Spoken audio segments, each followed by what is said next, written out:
ये मेरे आप्त वचन हैं, ये मेरे वेद हैं, ये मेरे सबसे बड़े वरदान हैं। मानवता को ये मेरा उपहार है।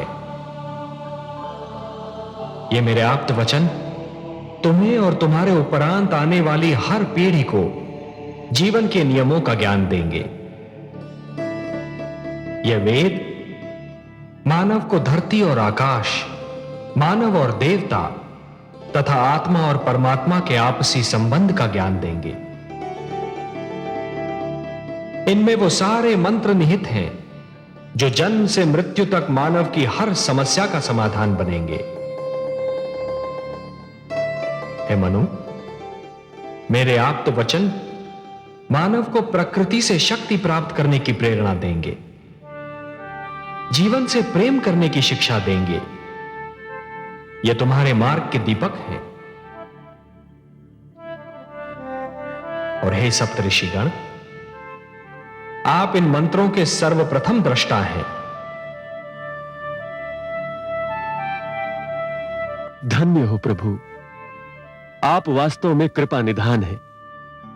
अपने आप्त वचन का दृष्टा बनाकर आपने हमें यह भी ज्ञान दिया कि हमारे अस्तित्व का उद्देश्य क्या है,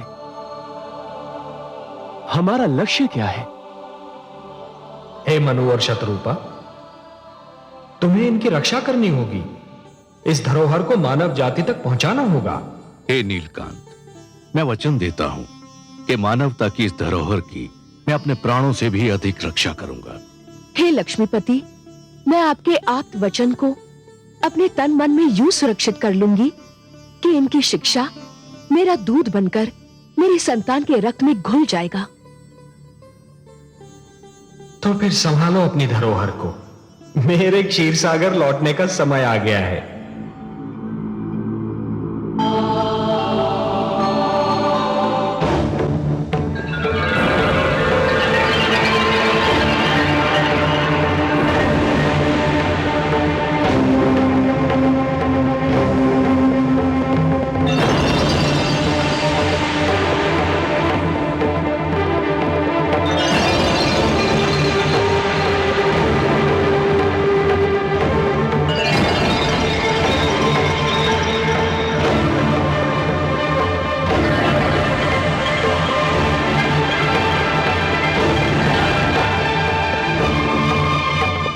अब मैं तुमसे विदा लेता हूं।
आपको मत्स्य रूप में अवतार लेते हुए देखकर मुझे पहली बार यह अनुभव हुआ कि ईश्वर होना कितना कठिन कार्य है। ईश्वरत्व की कठिनाइयों का अनुभव केवल ईश्वर ही कर सकता है। आपने अपना इतना सुंदर रूप छोड़कर मत्स्य रूप धारण किया। कितना कठोर था यह निर्णय। प्रिय, भक्तों के लिए तो मैं कुछ भी कर सकता हूं। मत्स्य रूप तो क्या, यदि मानव कल्याण के लिए मुझे इससे भी अधिक कुरूप रूप धारण करना पड़े तो भी मैं संकोच नहीं करूंगा। और प्रिय, लगता है कि उस रूप को धारण करने का समय अतिशीघ्र आने वाला है। मैं मां हूं, धरती मां। श्री विष्णु भगवान ने अपना वचन निभा दिया।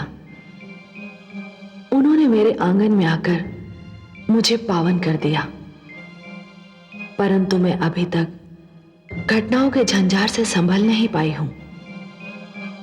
मैं सोचती रही कि जब ज्ञानियों का विरोध होता है तो वे इस विरोध के उत्तर में अपने भीतर की कमी को ढूंढने और उसे दूर करने का प्रयास करते हैं, किंतु जब अज्ञानी किसी विरोध का सामना करता है तो वो अहंकार के कारण अपने अंतर के सारे प्रवेश द्वार बंद कर लेता है, क्रोध को अपना अस्त्र और अहिंसा को अपनी ढाल बना लेता है। दानव संस्कृति की पताका फहराने वाले हैग्रीव को यही तो भय था कि ज्ञान का प्रकाश फैल गया तो फिर उस जैसे अज्ञानी का नेतृत्व कौन स्वीकार करेगा।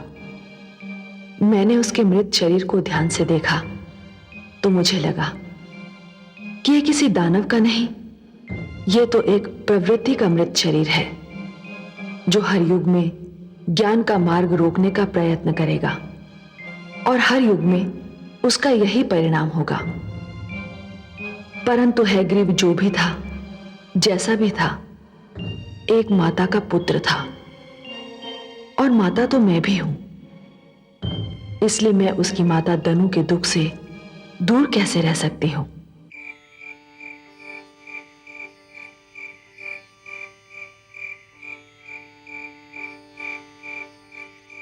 स्वामी,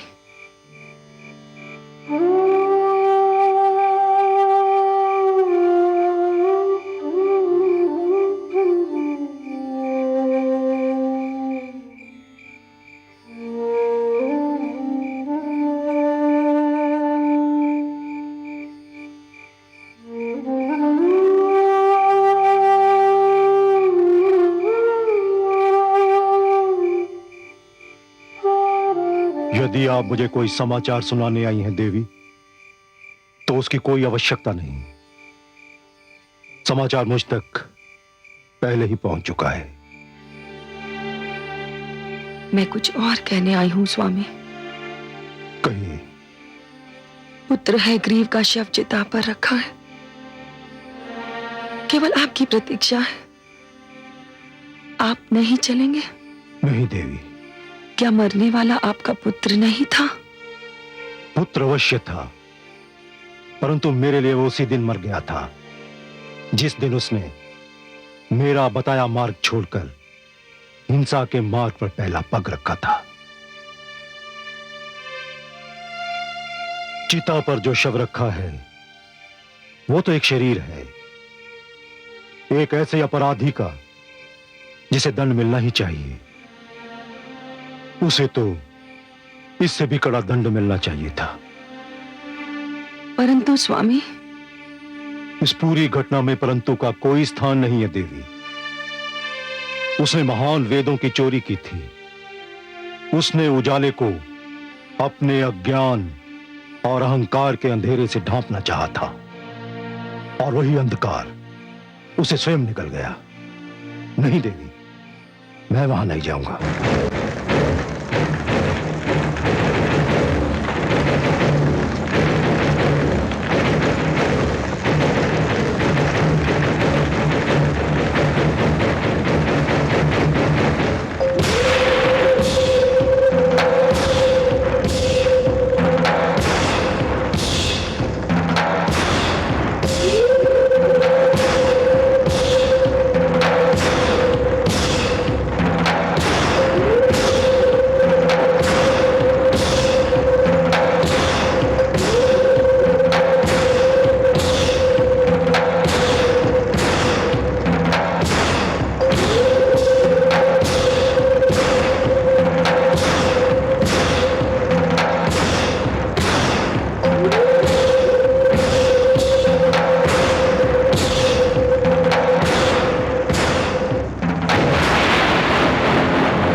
दानवो, दानवराज हैग्रीव का वध कोई साधारण घटना नहीं है। दानवराज का वध करके हमारे स्वाभिमान को ललकारा गया है, हमारे समाज को चुनौती दी गई है। मैं कालकेतु समस्त दानव लोक की ओर से यह चुनौती स्वीकार करता हूं और आप सबके समूह की एक घोषणा करता हूं कि मैं दानवराज हैग्रीव के वध का प्रतिशोध लूंगा। कालकेतु, मैं तुमसे भली भांति परिचित हूं कालकेतु। बहुत चतुर समझते हो तुम अपने आप को। हर्षल, चिल्लाओ मत कालकेतु। मैं जानता हूं कि प्रतिशोध की आड़ में तुम्हारा लक्ष्य क्या है। तुम दानवराज हैग्रीव के सिर से गिरा हुआ मुकुट अपने सिर पर रखने का सपना देख रहे हो। नहीं तो बताओ, दानवराज हैग्रीव का प्रतिशोध लेने वाले तुम कौन होते हो? मैं दानव लोक का भावी अधिपति हूं, दानवराज का उत्तराधिकारी हूं। देख लिया तुम लोगों ने। अरे कोई से पूछे कि किसने इसे हमारा अधिपति नियुक्त किया है? बताओ इसे कि यह दानवों का लोक है। यहां अधिकारों के लिए चुनाव नहीं होता, यहां सर्वसम्मति जैसे व्यर्थ शब्दों का कोई मत नहीं। यहां अधिकार उसका होता है जिसकी भुजाओं में बल होता है। यहां जो बढ़कर स्वयं उठा लेता है मुकुट उसी का होता है। स्वस्थ दानव समाज जानता है कि मैं सेनापति हूं। हर युद्ध का संचालन मैंने ही किया है, इसलिए दानव सिंहासन पर सर्वप्रथम मेरा ही अधिकार है। तो फिर छीन लो यह अधिकार मेरे हाथों से, यदि शक्ति हो तुम में। मैं इस अधिकार को सरलता से तो तुम्हारे हाथों में नहीं सौंप सकता। कालकेतु ठीक कह रहे हैं, उनका अधिकार हमारे लिए मान्य है। हम नहीं मानते, हम हर्षल को अपना अधिपति मान चुके हैं। हो जाए निर्णय। ठहरो। अधिकार का झगड़ा मेरे और हर्षल के मध्य हुआ है और इसका निर्णय भी मेरे और हर्षल के मध्य होगा। तुम लोगों को हस्तक्षेप करने की कोई आवश्यकता नहीं। हर्षल, बड़ा गर्व है ना तुमको अपने युद्ध कौशल पर। आज वो गर्व भी चूर चूर हो जाएगा और तुम्हारे भी टुकड़े टुकड़े हो जाएंगे। ऐसे अवसर पर मैं नहीं बोलता कालकेतु, मेरा खड्ग बोलता है।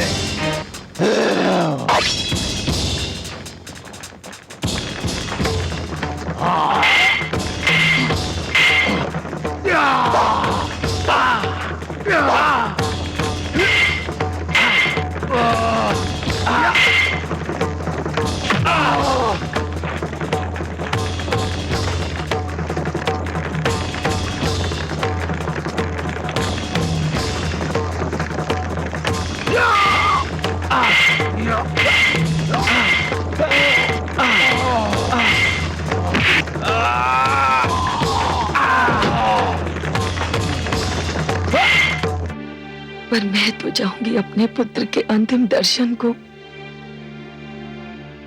आप पिता हैं, आप भावनाओं से ऊपर उठकर उसकी बुराइयों को देख सकते हैं, पर मैं तो मां हूं। ये कैसे संभव है कि जिस पुत्र को मैंने अपनी गोद में थपकियां देकर सुलाया था, आज वो जब चिर निद्रा में सोया है, मैं उसे देखने न जाऊं। यही तो समस्या है। कुछ माताएं अपनी भावनाओं से ऊपर उठ ही नहीं पाती, फिर वही परिणाम जो आज आपके सामने है। किंतु मैं आपको रोकूंगा नहीं। मैं आपकी ममता की भावना को अच्छी तरह समझता हूं, उसका आदर करता हूं, किंतु एक चेतावनी देना भी अपना कर्तव्य समझता हूं। कैसी चेतावनी स्वामी?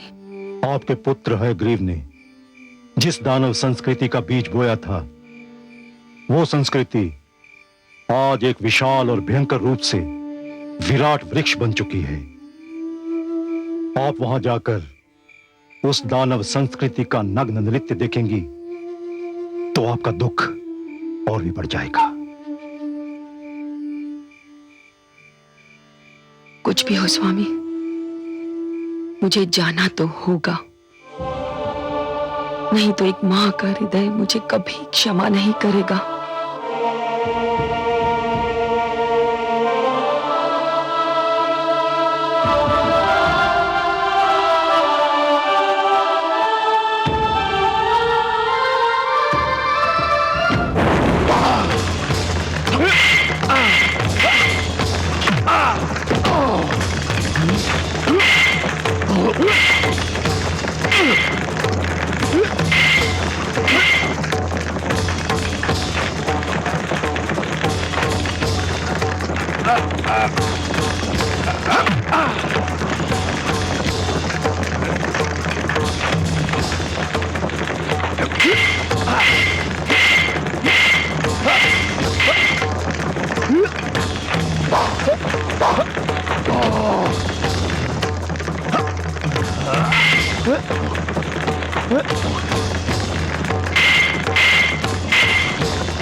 यदि किसी के मन में मेरे विरोध की इच्छा अंगड़ाई ले रही हो तो वो भी आगे आए और अपनी इच्छा पूरी कर ले।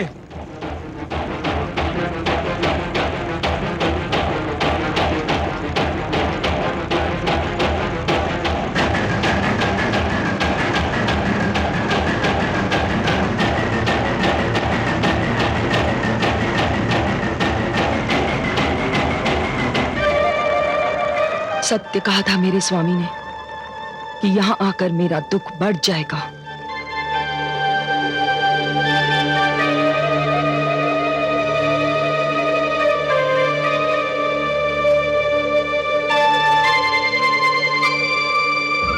पुत्र, तू इसी संस्कृति को बचाने की बात कर रहा था? क्या यही वो संस्कृति है जिसके लिए तूने देव संस्कृति और मानव संस्कृति का विरोध किया था? देख इस संस्कृति को जो तेरे शव पर अश्रु बहाने के स्थान पर एक दूसरे का रक्त बहा रही है। तेरी मृत्यु का शोक तेरे उत्तराधिकारी के लिए युद्ध में लहूलुहान हो रहा है। धिक्कार है तुम्हें अपने अधिपति की मृत्यु का दुख नहीं, ये चिंता है कि उसके सिंहासन पर कौन बैठेगा। अब भी समय है, छोड़ दो हिंसा और युद्ध का मार्ग, छोड़ दो अपने झूठे अभिमान को। मत जाओ उस राह पर जिस राह पर रखा हुआ हर पग तुम्हें विनाश से एक पग और निकट कर दे। आज एक माता रो रही है, यदि तुम लोगों ने अपना हट नहीं छोड़ा तो कल सहस्त्रों माताएं मेरी ही भांति रोती रहेंगी। क्षमा करे राजमाता, परंतु आप जो कह रही हैं वो एक साधारण माता के लिए तो उचित है, पर उस राजमाता के लिए नहीं जिसका स्वाभिमानी पुत्र विष्णु के हाथों मारा गया हो। तो तुम्हारे विचार में मुझे क्या करना चाहिए? इस समय तो आपको हमें शपथ दिलानी चाहिए कि हम जब तक दानवराज हैग्रीव के वध का प्रतिशोध न लें, चैन से न बैठे। प्रतिशोध? कैसा प्रतिशोध? क्या प्रतिशोध करके तुम मेरे पुत्र के ठंडे शरीर में जीवन की गर्मी लौटा सकते हो? मैं जानती हूं कि प्रतिशोध से तुम्हारा तात्पर्य क्या है। प्रतिशोध के नाम पर तुम इन लोगों के मन में घृणा का विष घोल रहे हो, क्योंकि तुम्हारे जैसे लोग केवल घृणा फैलाकर ही सत्ता प्राप्त कर सकते हैं। नहीं राजमाता, घृणा मैं नहीं फैला रहा हूं, घृणा फैला रहे हैं देवलोक के वासी, वो देवता जिनसे हमारी शक्ति देखी नहीं जाती, हमारी उन्नति जिनकी आंखों में कांटों के समान खटकती है, वही सदा हमारे विरुद्ध पक्षपात करते हैं, हमें नीचे दिखाने का अवसर ढूंढते हैं। काल केतु सत्य कह रहे हैं, देवता पक्षपाती हैं। हम देवताओं को इस पक्षपात का दंड देंगे। हम काल केतु के साथ हैं। देवलोक पर आक्रमण होगा।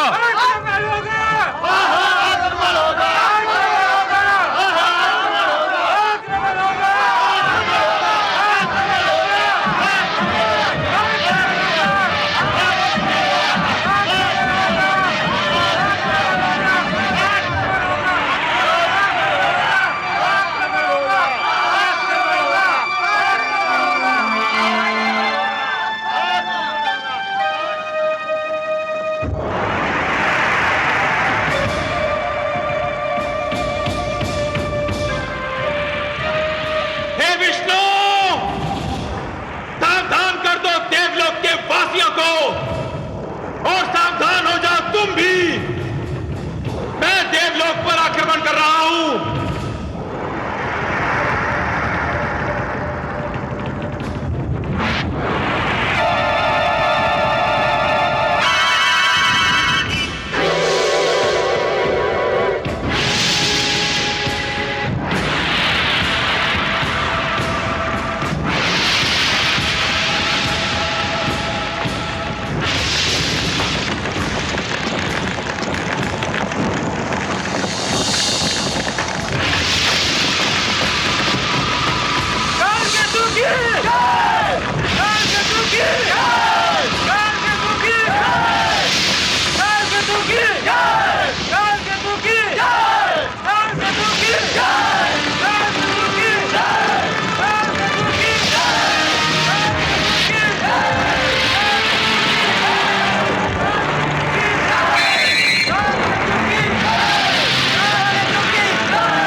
हे सच्चिदानंद, दानवों ने देवलोक पर आक्रमण की पूरी तैयारी कर ली है। देवलोक पर युद्ध के बादल छा रहे हैं कमल नयन। दानवों से और आशा भी क्या की जा सकती है महादेवी। बिच्छू का किसी को डंक मारना केवल उसकी प्रवृत्ति ही नहीं, उसकी विवशता भी है, क्योंकि डंक मारकर ही तो वो अपने अस्तित्व का प्रमाण देता है। यदि दानवों में युद्ध, हिंसा और रक्त की प्यास ही ना हो तो उन्हें दानव क्यों कहा जाए? वो धर्म की रक्षा के लिए युद्ध नहीं करते देवी, वो तो युद्ध को ही अपना धर्म मानते हैं, परंतु वो मूर्ख ये नहीं जानते कि जो द्वेष और घृणा को अपनी संस्कृति मानते हैं वो उसी द्वेष और घृणा की अग्नि में भस्म भी हो जाते हैं, क्योंकि द्वेष और घृणा दूसरों को कम क्षति पहुंचाते हैं, स्वयं को अधिक। परंतु देवलोक के वासियों को अपनी रक्षा के लिए कुछ तो करना ही होगा। अवश्य करना होगा महादेवी, अवश्य करना होगा, परंतु वो युद्ध इन दानवों की भांति उन्मादी नहीं होना चाहिए। यदि देवलोक पर आक्रमण होता है तो देवताओं को उसका इतना कठोर उत्तर देना होगा कि दानवों के केवल शस्त्र ही नहीं, उनका साहस भी सदा के लिए टूट जाए। देख नहीं रही हैं आप देवराज इंद्र कितनी चिंता में डूबे हुए हैं।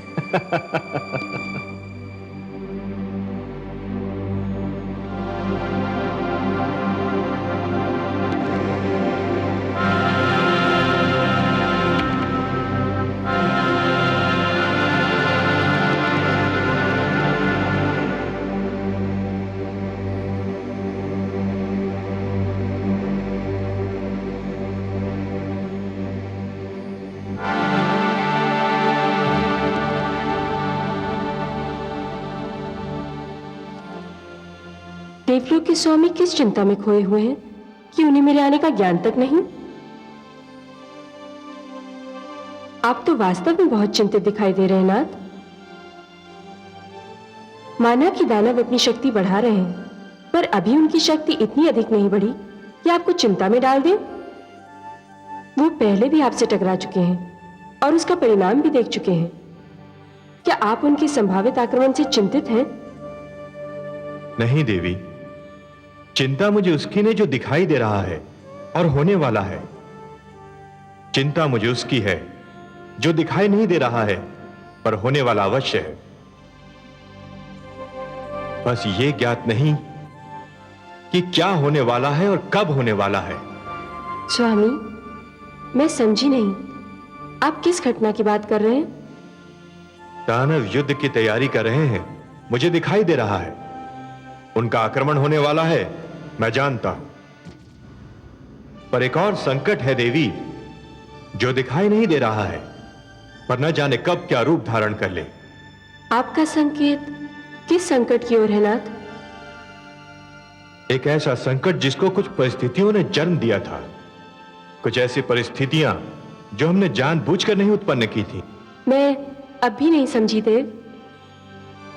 इस संकट का जन्म उस समय हुआ था देवी, जब हम देवताओं ने सर्वसम्मति से बृहस्पति देव को अपना गुरु चुना था।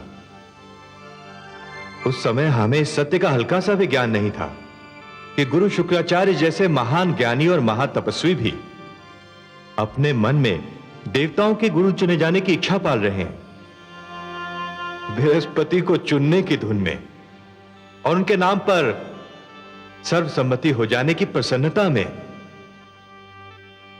हम शुक्राचार्य की इच्छाओं की चाप न सुन सके। परिणाम यह हुआ कि वो हम पर क्रोधित हो गए और उन्होंने दानवों का गुरु बन जाना स्वीकार कर लिया। हां देवी, निराशा जब क्रोध में बदलती है तो उसका पहला आक्रमण विवेक पर होता है। गुरु शुक्राचार्य का निर्णय भी निराशा और क्रोध का परिणाम था। उसमें विवेक से अधिक अपमान और मानहानि की प्रतिक्रिया अपना रंग दिखा रही थी। बुद्धिमान व्यक्ति जब बुरा होता है तो वो देश, काल, समाज सबके लिए घातक सिद्ध होता है। पर अब तो जो होना था वो हो चुका। यदि होने वाला हो चुका होता तो मुझे चिंता क्यों होती देवी?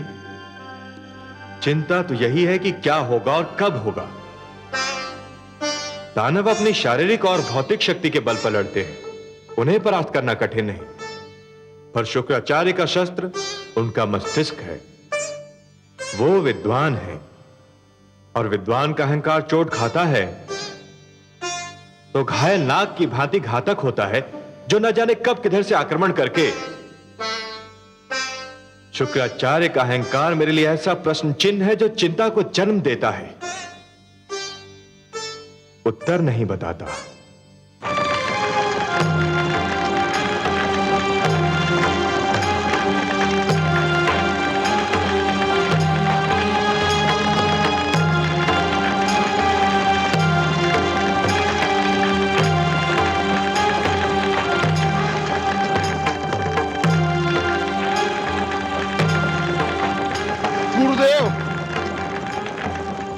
गुरुदेव, गुरुदेव, गुरुदेव, गुरुदेव, गुरुदेव। किसने की तुम्हारी ये दशा? काल केतु ने गुरुदेव।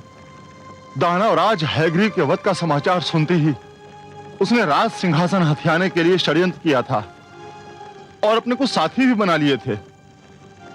मैंने उसे ललकारा, जिसका यह परिणाम हुआ है गुरुदेव। काल केतु सदा ही महत्वाकांक्षी और सत्ता का लोभी रहा है। तुम्हें उससे नहीं भिड़ना चाहिए था, तुम्हें मेरे पास आना चाहिए था। इसका अवसर ही नहीं मिला गुरुदेव।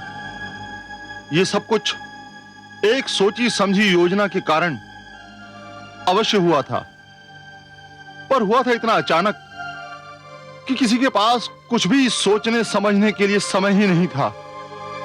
और अब तो जो होने वाला है वो इससे भी बुरा होगा गुरुदेव। काल केतु ने देवलोक के विरुद्ध युद्ध की घोषणा कर दी है। क्या? हाँ गुरुदेव, आक्रमण किसी भी समय हो सकता है, युद्ध किसी भी क्षण छिड़ सकता है।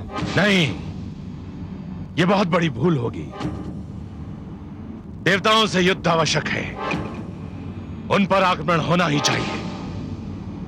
मुझे स्वयं देवताओं से अपने अपमान का प्रतिशोध लेना है, पर उसके लिए समय और स्थान मैं चुनूंगा। परंतु काल केतु तो युद्ध का निर्णय ले चुका है गुरुदेव। उसे रोकना होगा, उसे बताना होगा कि अंधेरे में उठाए हुए पग के बारे में कोई नहीं जानता कि वो समतल भूमि पर पड़ेगा या किसी गड्ढे में। काल केतु अपनी भावुकता में कोई भयंकर भूल न कर बैठे। मैं स्वयं तुम्हारे साथ चलता हूं।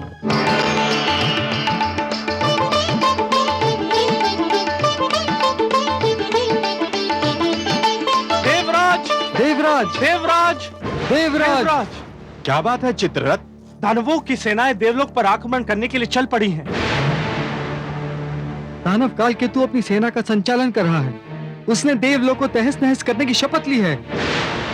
हमारी सेना आपके आदेश की प्रतीक्षा कर रही है। दानवों की सेना देवलोक की सीमा से कुछ ही दूरी पर है। नहीं, हम दानव सेना को अपनी सीमा में पग भी नहीं धरने देंगे। युद्ध उन्हीं के क्षेत्र में होगा। दानवों की महत्वाकांक्षा बढ़ती जा रही है। हैग्रीव के वध से उन्होंने कोई सीख नहीं ली। मैं स्वयं अपनी सेना का संचालन करूंगा। आओ मेरे साथ।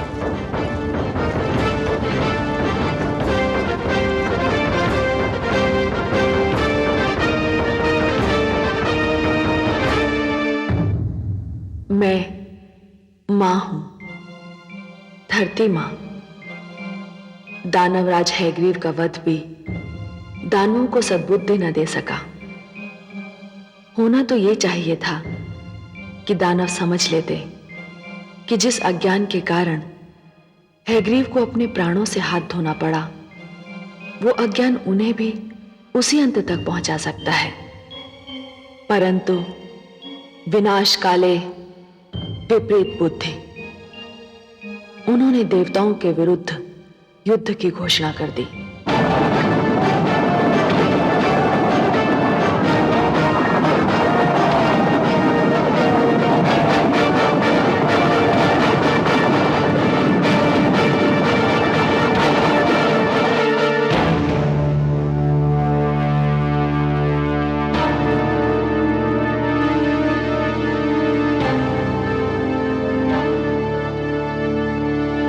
इंद्र, तुम देवताओं ने सदैव हमारा तिरस्कार किया है। तुम्हारे मन में हमारे प्रति घृणा और द्वेष का भंडार भरा है। तुम समझते हो उन्नति और समृद्धि पर केवल तुम्हारा अधिकार है, क्योंकि तुम हमसे श्रेष्ठ हो। परंतु आज तुम्हें ज्ञात हो जाएगा कि हम दानव कभी तुम्हारा प्रभुत्व स्वीकार नहीं करेंगे। आज हम तुम्हारा घमंड चूर चूर कर देंगे। हे दानवों, आगे बढ़ो और देव सेना को उनकी सीमा के भीतर खदेड़ दो। सुनो काल केतु, तुमने सदैव हिंसा, युद्ध और व्यभिचार में रुचि दिखाई है। तुम सदैव सत्य और अधर्म के मार्ग पर चलते रहे हो और हम सदैव सत्य और धर्म का पालन करते रहे हैं। इतिहास साक्षी है कि सत्य असत्य पर और धर्म अधर्म पर विजय पाता रहा है और आज भी यही इतिहास दोहराया जाएगा। वीरों, इन दानवों को आज ऐसी पराजय दो ये युद्ध का नाम तक भूल जाए। अभी इन दानवों ने हमारे वज्र का प्रभाव नहीं देखा है। आक्रमण करो, आक्रमण करो।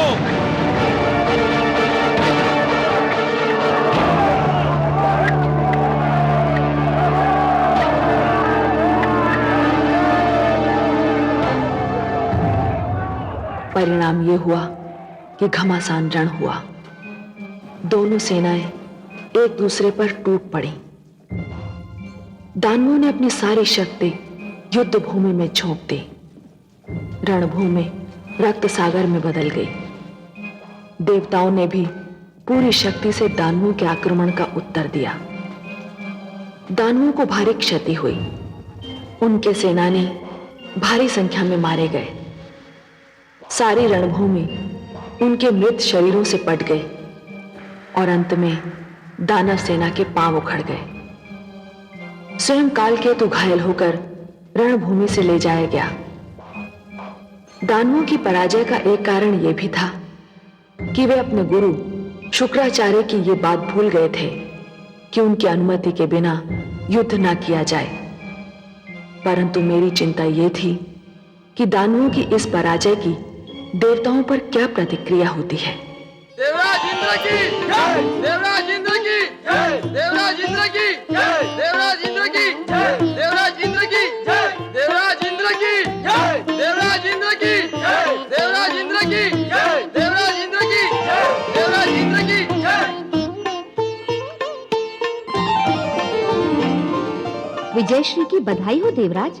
विजय तो हमारे चरणों में उसी समय झुक गई थी जब हमने युद्ध भूमि में पांव धरा था। उसे तो हम अपने साथ लेकर गए थे। युद्ध तो केवल औपचारिकता निभाने के लिए हुआ था। युद्ध तो युद्ध होता है नाथ। जब तक आपको विजय नहीं प्राप्त हुई थी मेरा मन कांप रहा था। आप नारी हैं ना, इसलिए भयभीत हो रही थी। हमने दानवों को ऐसी करारी पराजय देने का निश्चय कर लिया था कि वो फिर कभी युद्ध करने का साहस न करें। हमारा निश्चय सफल हुआ। दानव भूल गए थे कि वो किसी साधारण देवता से नहीं, देवराज इंद्र से टकराने जा रहे हैं। अब देवराज इंद्र का नाम सुनते ही उनके शरीर में कपकपी दौड़ जाया करेगी। देवराज इंद्र की यह विजय उनकी आने वाली 7 पीढ़ियां भूल नहीं पाएंगी। मैं महान हूं देवी, मैं महान हूं। बोल बड़ा मत बोलिए, जाने कब क्या हो। बहुत करे अभिमान जो अपना आपा खो। जीत हार संसार में है ईश्वर के हाथ। रंग बदलता है समय, मत भूलो ये बात, मत भूलो ये बात। जो सुनेगा ये पुराण पाएगा सुख और ज्ञान, पाएगा सुख और ज्ञान। कर्म को ही धर्म जान, प्रेम की तू छेड़तान, प्रेम की तू छेड़तान।